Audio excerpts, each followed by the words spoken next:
Selon le quatrième évangile, Jésus mourut sur la croix, la veille de Pâques, précisément au moment où, dans le temple, étaient immolés les agneaux destinés à la célébration du grand Seder, repas rituel des Juifs.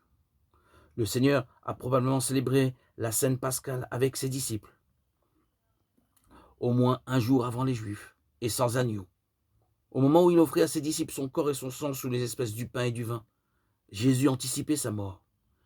Il acceptait au plus profond de lui-même et l'a transformé en acte d'amour, devenant ainsi le véritable agneau pascal qui donne tout sens à l'antique Pâque juive. Saint Jean ne décrit pas l'institution de l'Eucharistie, mais il l'interprète à travers la scène du lavement des pieds que Jésus introduit à la fin du repas.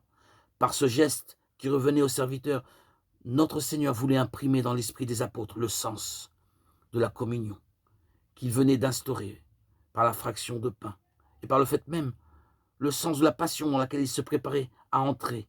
En effet, la passion et la mort du Christ constituent le service d'amour fondamental grâce auquel le Fils de Dieu a lavé l'humanité de ses péchés et l'a libérée du péché.